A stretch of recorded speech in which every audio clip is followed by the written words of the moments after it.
அப்ப நல்லவர்களை பார்த்து எதிரி இனமாக இருந்தாலும் அதுல நல்லவங்களும் இருக்கிறார்கள் என்பதை கவனத்தில் கொண்டு அந்த நல்லவங்களுக்கு ரசூல் ஸல்லல்லாஹு அலைஹி வஸல்லம் அவர்கள் முக்கியத்துவம் கொடுத்திருக்கிறாங்க. அதுல கூட இன்னொன்னு பார்க்கணும், நிறைய பேர் மத மாற்றத்துக்கெல்லாம் முயற்சி பண்றாங்க. உலகத்துல ஒவ்வொரு மதத்தவர்களும் தங்கள் மதத்துக்கு ஆட்களை சேர்ப்பதற்காக வேண்டி பலவிதமான முயற்சிகள் எல்லாம் பண்றாங்க. அது எதுக்கு பண்றாங்க? நம்பரை கூட்டுறதுக்கு தான் செய்யறாங்க. எதுக்காக வேண்டி மத மாற்றம் பண்ண பாக்குறாங்கன்னா, ஜனத்தொகையை அதிகப்படுத்தணும், உலகத்துல நாங்க பெரிய இனம் ஆயிரன்னு, மற்றவங்களோட நாங்க தான் பேரினம்னு காட்டிக்கிறேன்னு, அப்ப நம்ம அடக்குமுறையில தப்பிச்சுக்கலாம் அப்படின்னு இந்த உலக நோக்கத்துக்காகத்தான் பெரும்பாலும் மத மாற்றம் நடக்கிறது. இப்ப நபிகள் நாயகம் ஸல்லல்லாஹு அலைஹி வஸல்லம் பாருங்க, அவங்கள்ட்ட பணியாளரா இருக்கிறாரு. இருந்த காலம் வரைக்கும் அவருக்கு போய் எதுவும் சொல்லி நீ வரியா வரலையான்லாம் கேட்டு அப்படி சொன்ன மாதிரி வரல. எப்ப சொல்றாங்க? இவரு இப்பவோ அப்ப கொண்டுகிட்டு இருக்குது, அவருடைய உயிர் ஊசலாடி கொண்டிருக்கிற ஒரு நேரம். அந்த நேரத்தில் போய் அவர் மறுமையில வெற்றி நம்பர் கூடுமா? இதனால இப்படி கண்டிஷன்ல உள்ளவர் நம்ம மார்க்கத்தில் சேர்ந்தா நமக்கு என்ன லாபம்? ஒரு உலக ஆதாயம் கருதக்கூடிய ஒரு மார்க்கமா இருந்தா இந்த சாவ போறாள் வந்தா என்ன வராட்டி என்ன போயிட போறாரு, முஸ்லீம் ஜனத்தொகை கூடி போயிருமா இவர்னால? இவர் உடனே கூட அடக்கம் பண்ணிட போறாங்க. இவர் வருவதனால் உலகத்தில் நமக்கு என்ன லாபம்? எந்த லாபமும் கிடையாது, நம்ம நம்பர் அதிகரிக்காது. அப்ப நபிகள் நாயகம் அவங்க என்ன பாக்குறாங்கன்னா, இஸ்லாத்திற்கு வர சொல்லி ஒருத்தனை கூப்பிடுவது என்பது ஆள் சேர்க்கிறதுக்கு இல்ல, கூட்டம் சேர்க்கிறதுக்கு இல்ல, பலம் சேர்க்கிறதுக்கு இல்ல, அவன் சொர்க்கத்துக்கு போறதுக்கு. உலகத்துல எப்படி பாக்குறாங்க? இந்த சாவுற நேரத்தில் இந்த ஆள் இஸ்லாத்துக்கு வந்துட்டு மோத்தா போனா சொர்க்கத்துக்கு போயிருவார, அவர் மறுமையில் அவர் நல்லா இருக்கணும். இஸ்லாத்திற்கு வர வேண்டும் என்று மற்றவங்க விரும்புவதற்கும் நபிகள் நாயகம் ஸல்லல்லாஹு அலைஹி வஸல்லம் விரும்புவதற்கும் உள்ள வேறுபாடு என்னவென்றால், நபிகள் நாயகம் ஸல்லல்லாஹு அலைஹி வஸல்லம் அடுத்த ஆள் வரணும்னு விரும்புறது எதுக்கு இல்ல?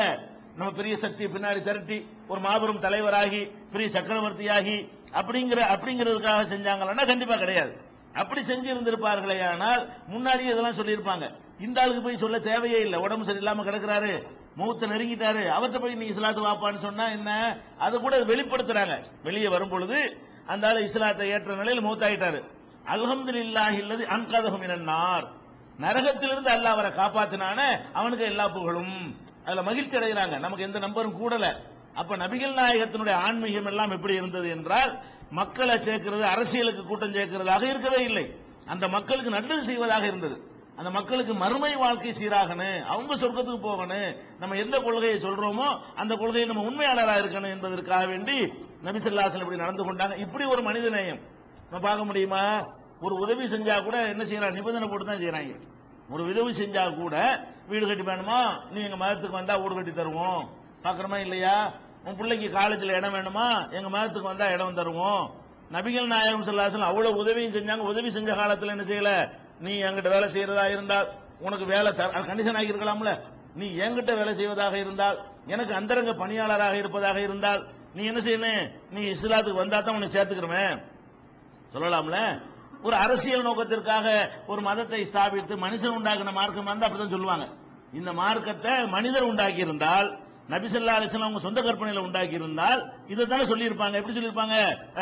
நான் அந்தரங்கமா வச்சுக்கிறேன்ல, நீ பேசாம இஸ்லாத்து வரையா இல்லையா, இல்லாட்டி ஓடிக்கிட்டே ஏறி வேலை தர மாட்டேன் அப்படி சொல்லிருக்கலாம்ல.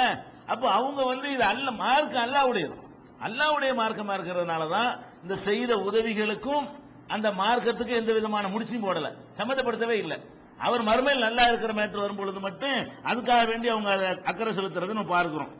அதே மாதிரி பாருங்க, இது முஸ்லீம் அல்லாதவர்கள்ட்ட ரசூல் ஸல்லல்லாஹு அலைஹி வஸல்லம் காட்டிய ஒரு அன்பை பார்க்கிறோம். நம்ம யாரையும் வெறுக்க தேவையில்லை. பிற மதத்தவர்கள் விஷயத்துல அந்த மதத்தில் வாங்க இந்த மதத்தில் வாங்காதீங்கிற பிரச்சாரத்துக்கெல்லாம் இஸ்லாத்துல இடம் கிடையாது. இதை விட ஒரு முக்கியமான ஒரு பணி, நெருக்கடியான ஒரு கட்டம், அந்த நேரத்தில் அந்த பணியை ஒரு ஆள்கிட்ட ஒப்படைச்சோம்னு சொன்னா அவர் நினைச்ச நம்மளை காலி பண்ணிடலாம், அப்படி ஒரு பணி.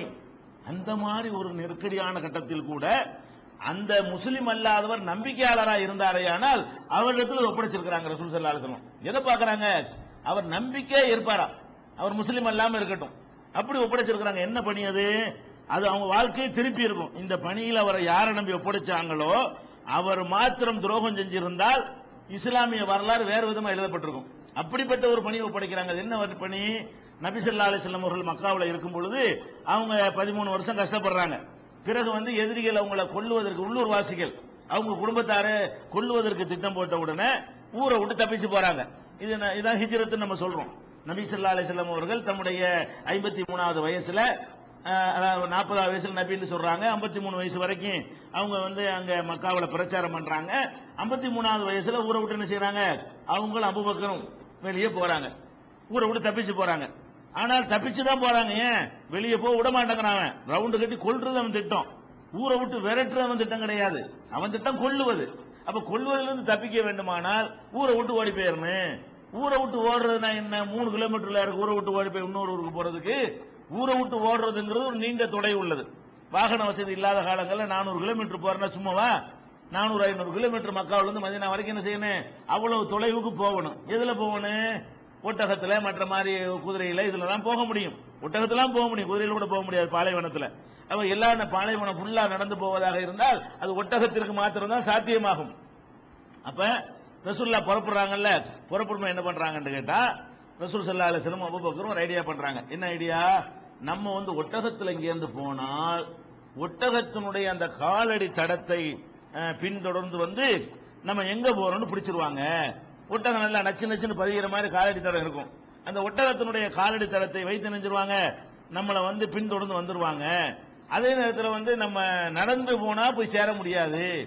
ஒட்டகத்துல போனா மாட்டிக்கிருவோம், நடந்து போனா எவ்வளவு நாள்ல போய் சேர்றது, நடக்குமா அப்படின்னு சொல்லி திட்டமிட்டு என்ன செய்யறாங்கன்னா அவங்க ரூட்டை மாத்தி, சவுருண்டு ஒரு குகை இருக்கிறது மக்காவுக்கு கொஞ்சம் வெளியில, சவுருண்டு ஒரு குகை, அது நடந்தே போய் சென்றடையக்கூடிய ஒரு தூரம்.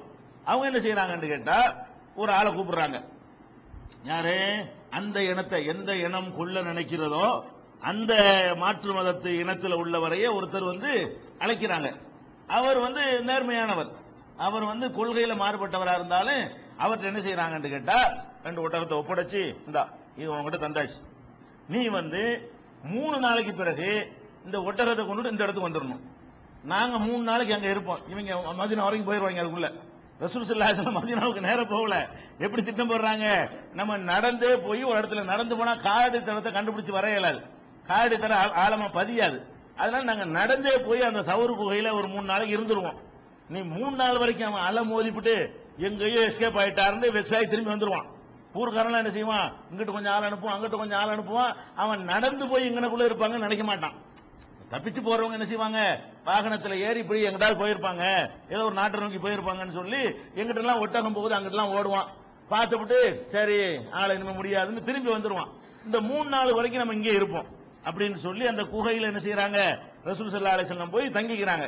யார்கிட்ட நம்பி ஒப்படைக்கிறாங்க, ஒரு ஆள்கிட்ட வந்து ஒப்படைக்கிறாங்க. அவர் யாரு, அவர் மாற்று மதத்துக்காரர், அந்த மார்க்கத்தை சேர்ந்தவர். எந்த மார்க்கத்துக்காரங்க வந்து நபிகள் நாயகம் ஸல்லல்லாஹு அலைஹி வஸல்லம் அவர்களை கொல்வதற்கு திட்டமிட்டிருக்கிறார்களோ அவங்கள சேர்ந்தவர். அவர் என்ன சொல்றாங்க, நீ உனக்குள்ள கூலியை வாங்கிக்க, ஒட்டகத்தை எடுத்துக்கிட்டு 3 நாளைக்கு பிறகு மேய்க்கிற மாதிரி ஓட்டிட்டு வந்து நீ சவுர் குகைக்கு வந்துடணும்.